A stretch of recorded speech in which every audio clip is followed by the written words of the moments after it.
Hello, everyone. Welcome to another dispatch. It is a very cloudy, odd day out there. It's not cold, but it's cloudy, sort of rainy, but not rainy. Just odd. Like, not Colorado, but maybe. Who knows? Here we are. All right. Anyway, since we were on to Kooning with the David Sylvester essay, I thought I would bring more de Kooning from one of my favorite books, Between Sense and de Kooning by Richard Shiff. Great book. And it's lots of short little chapters that are very dense and like, whoa, that's interesting. And the reproductions are good. Production quality is good. All right. So I'm going to skip to, it's near the beginning. There's a little chapter called Array, A-R-R-A-Y. And it's dense, so it might be more than one go through or one of these. We'll see. I think that's all I've got before I start reading. Okay, here we are. He normally paints 7 hours a day, 7 days a week, sketching on into the evenings in front of his TV. This is de Kooning, as the arts column of Time presented him, worthy of a national news item for November 17th, 1967. Our immediate inference, this painter was an aesthetic workaholic. His studio assistant, John McMahon, remembered him as someone who hardly took a break, even as he relaxed with television. Through the evening hours, de Kooning kept at his art. He was painting by day, drawing by night. He needed the continuity of multiple beginnings. When the late night programming ended, he might continue to watch the interference patterns of television's snow, dancing screen figures having been replaced by a screen that was dancing. It was interesting enough. De Kooning could convert virtually any act of looking into an act of drawing or painting. And he could convert any act of drawing into a picture. During the 1940s, he had often sketched the letters of a word across a blank surface, then developed the loops and bars into more complex forms, as in Orestes. It's an image in here. I'll put it in the PDF. You have to start somewhere. Like the moving, blurry screen image of the 1950s and 60s, a course of lettering in the 1940s did not have to mean very much, if anything. Interesting enough as is, it had no obligation to refer. De Kooning was a painter of as is. To paint so fast you couldn't think. If de Kooning had a goal, this was it. To paint so fast you couldn't think. During the 1960s, a television habit could advance this end. The painter would experience mental distraction even as he enjoyed the visual stimulation of the screen. As reason blurred, the senses focused and became more acute. To draw from the passing phosphorescent image required a compensating speed. De Kooning's deafness fulfilled his mission. His hand was far too fast for thinking to arrest it. So much the better for the art, if it were to be released from the hold of all applicable concepts, all inhibiting principles. De Kooning, everyone agreed, had a most impressive intelligence. It qualified him to question the authority of the intellectual authorities. In 1958, he stated that Sartre's thinking, though brilliantly presented, was derivative and fake. Yet de Kooning resembled Sartre with respect to intellectual ethics. He shared a suspicious attitude with a number of the most sophisticated critics of his generation, who, unlike himself, operated as professional intellectuals. Perhaps the best summation of their common attitude came from one of de Kooning's early advocates, though as a relatively late remark, quote, "When it comes to art, watch out for thinking." Clement Greenberg warned, seeming not to include himself. The critic may have believed that only philosophers on the one hand and artists on the other suffered from mixing conceptual ideas with experiential aesthetics. For the skilled art critic, this was business as usual. In any event, de Kooning himself showed no signs of the problem. He was loath to pontification, quick to hit on the flaw in any comprehensive argument, its inevitable turn toward absurdity. When he addressed the existential theme of desperation in 1949, giving a talk with the title Newman chose, Barnett Newman, A Desperate View, he immediately suggested that desperation concerned him as a personal experience, not a philosophical abstraction. Quote, "My interest in desperation lies only in that sometime I find myself having become desperate." Next came the absurdity. "Very seldom do I start out that way, desperate. I can see, of course, that in the abstract, thinking and all activity is rather desperate."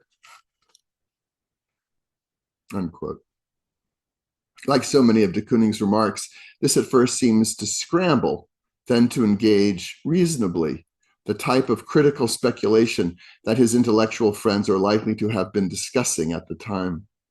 For example, the writing of Kierkegaard was a common topic, and despair, all-encompassing as opposed to the limited nature of abstract thinking, was a particularly Kierkegaardian theme.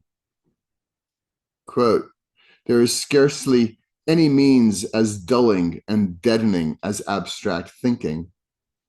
Despair is an expression of the total personality." Unquote.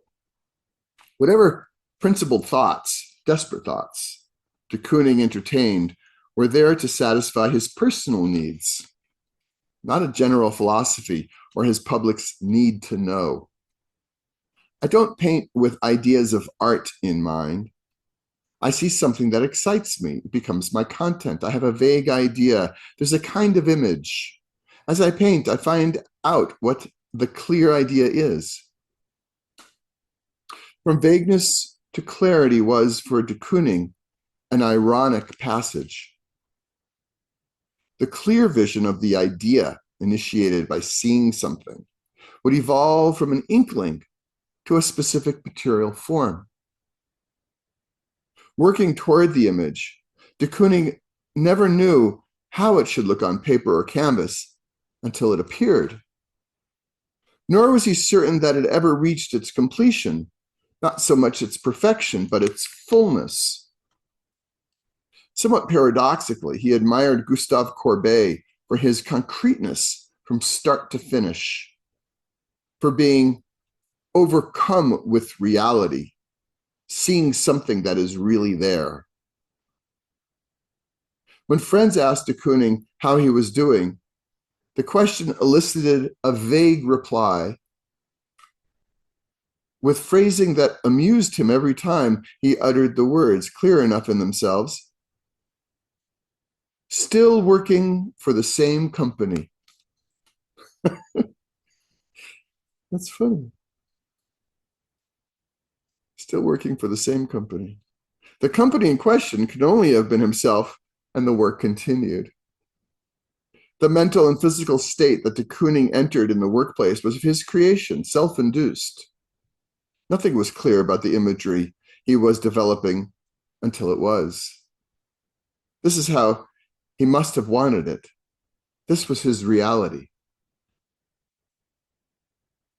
A small charcoal sketch, now titled Reclining Woman, is likely to belong to the late 1960s, more or less the moment of Times de Kooning report of November 1967. Again, it's in here. I'll put it in the PDF. The irregular disposition of the figure within the sheet is characteristic of de Kooning's television drawings, for which, after all, he had his eye fixed on the screen, not the paper. His sensory concentration went into the act of drawing, not his model's appearance. This would have to be the case, since the essential feature of his television subjects was their movement. Their instability provided their interest. De Kooning was hardly the victim of the age of television and its passivity. He bent this electronic medium to his practice, just as he would bend a drawn line. A woman reclining makes a poor television performance. The form would hardly move, if at all. It remains one form, not many. Yet all bodies are equal to both existential and pictorial potential. A body still is taking up just as much space and time as a body moving. Quote. Most likely, de Kooning's sketch receives the designation reclining woman only because he chose to sign the sheet as a horizontal, a judgment that may have belonged to a subsequent moment, for the signature is in ink, not charcoal. In this instance, the drawing as artistic sensation, horizontal, was better. Not better drawn, but better viewed. Then the drawing as representational observation, vertical. The depicted body was equally alive either way. Is it too speculative to argue that a figure captured from television standing when on the screen has been turned on its side to recline on the paper? Whether turned or not, the drawing is equally a projection of the artist's eye and hand. De Kooning treated vertical and horizontal as if these foundational senses were interchangeable rather than opposed. When he inserted a fragment of a second drawing or painting within a first, he often turned the collage element into a diagonal, a neither nor position. Rotating an image was a common feature of his practice. For an exhibition in 1965, he decided to sign a number of recent transfer images or monotypes, imprints made by lifting sheets of newspaper from the wet surfaces of paintings in progress. The newspaper functioned to keep a layer of paint from drying too quickly. It also drew off any unwanted excess. De Kooning could use the newspaper sheet to rub and blur a painted form for effect, a feature of his pictorial rhetoric analogous to visible erasures and smears in many of his charcoal, chalk, or pencil drawings. Sheets of newspaper have a normative orientation because they consist of lines of legible print. But when de Kooning deployed them for transfer and blurring, he ignored this feature. When a transfer sheet itself becomes an independent pictorial image, the columns of print read every which way. They cede their authority to the orientation of the configured representation. The traces of a standing or seated woman, usually a vertical figure counterproofed from the primary surface and process. Ever manipulating, de Kooning converted some of the verticals to horizontals at his whim, as in the case of Eddie Farm. There's an image in here, where the signature, not the design, establishes the definitive horizontal orientation.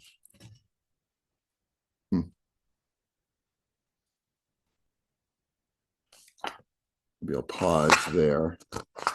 Pick it up. That's a lot. It was a lot. It's hard to. It's easier for me. I mean, I don't know what it's like listening to this, but reading alongside might be helpful because he's so dense. All right, I'm going to get this out to you all, and I will pick up. We're about halfway through. It's a little chapter, about halfway through, and I'll carry on. Okay, hope you're all well, and that's it. Take care. Bye-bye.